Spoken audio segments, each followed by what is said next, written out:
Hello everyone. So this company APEMAN sent me another dash cam. I got this in July. It's a standard 1080p dash cam. It's about 50 bucks, and this is a 2K front camera and a 1080p rear camera, and it's about 110 bucks. So I've used this for quite a long time. There have been no issues with it. As I said in my previous review, it's so cheap there's no reason to essentially not have a dash cam anymore. And this new version pretty much is the same. I've been using it for about 2 weeks, and the improvements are well worth it. So the 2K resolution is clearly much more crisp. It's much better. It's not 4K, but you can clearly see the difference. Also, it has an awesome addition, which is the rear camera.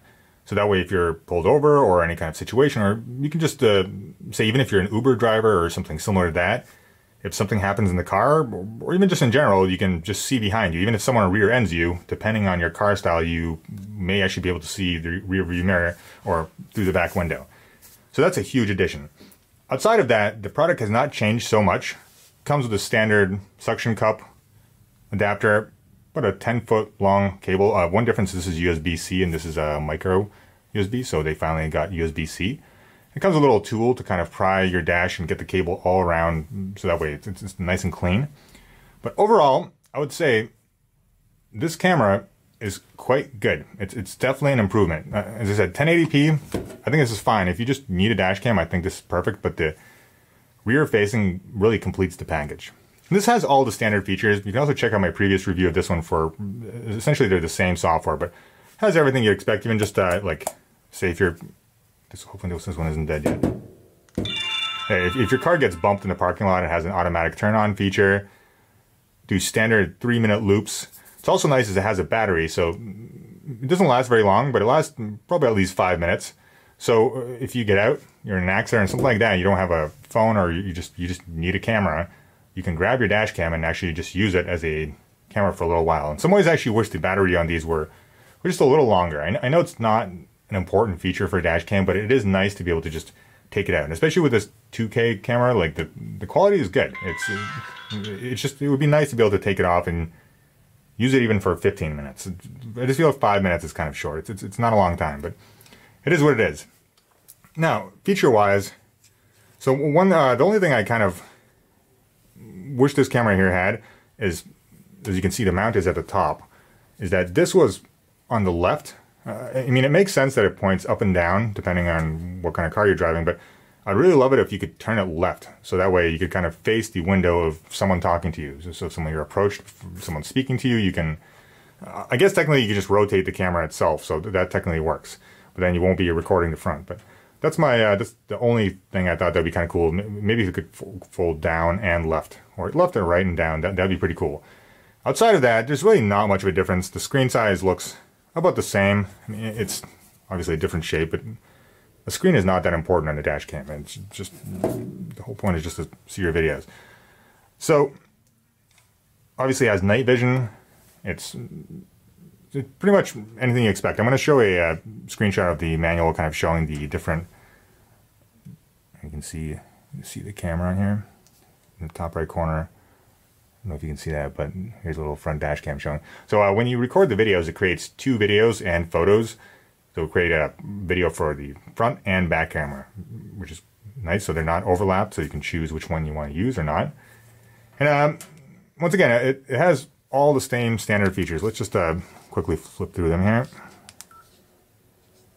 So we have resolution, screen display.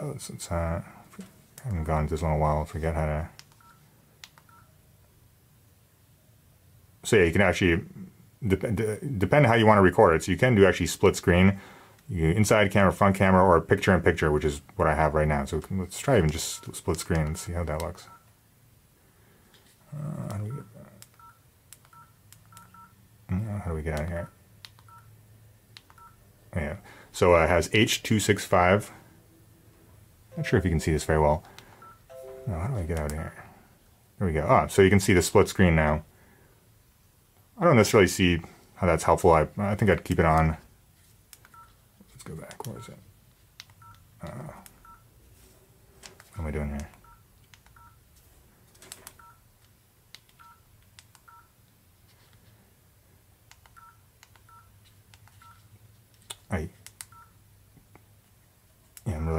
should be a little better at this. But considering this is a, so I'm going to go back to picture-in-picture.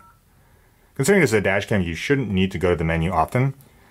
So there you go. So loop recording, it has 5 minutes, 1, 3, or 5 minutes. Someone actually in the previous video asked if you could turn this off, and yes, you can. However, this is one issue, is that if something happens to the video file or something gets corrupt, you're going to lose everything. And this is kind of a problem. So I like to keep it in short bursts. That way, no matter what, the video will be good. So 3 minutes, I think, is fine. And when you press the button, it records, essentially saves like an emergency video. So all you have to do is tap the button, record button as you're driving, and you'll get like a favorited video of whatever accident or whatever you decide to show. So let's take a look here. We have G sensors. So yeah, this is if someone bumps your car if you're in a parking lot. I always forget what WDR is. Double check. I'll post it in the comment. So you can do time lapses, which is kind of cool as well.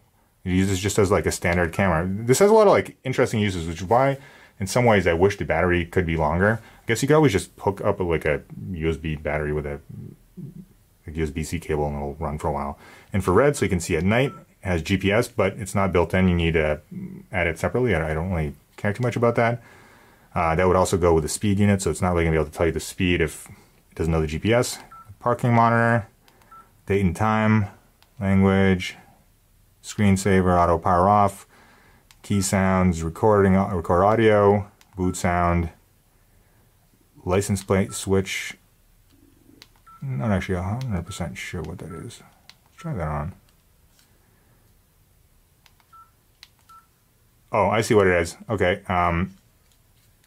Yeah, so essentially, how do I get back? Essentially, this is if someone else is using the car, or you put this on a different car, you can change the license plate so you know who's driving where, which is also kind of cool if you want to move this around different people. So a video format, frequency,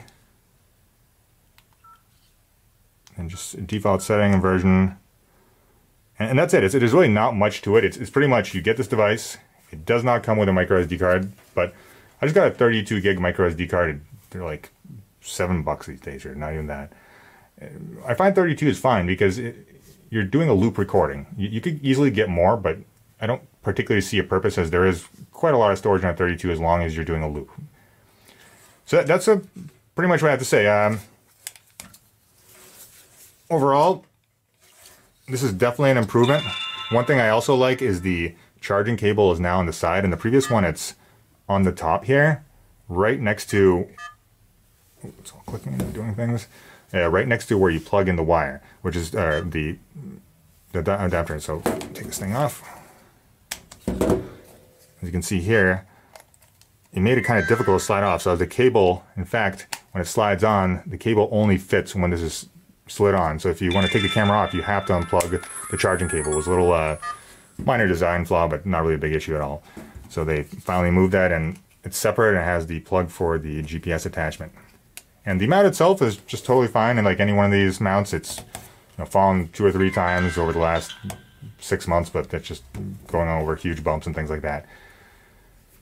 So yeah, if I still recommend the original one if you just want a dash cam, like you literally want to spend almost no money. I think it's like $40 these days. Just want a dash cam, get that. If you want to spend a little more, $110, I think it's worth it. I'm going to show a video comparison, the previous one and the new one. Those are my 2 cents. I think this company clearly has proven itself that the product works. You shouldn't expect to get something, as we sometimes may on Amazon, that will die a week later. I've used this since July, and I think I really don't particularly see any cons, as it's a standard kind of specific product. You get what you pay for, it has the features that you're paying for, and they live up to all expectations. So those are my 2 cents.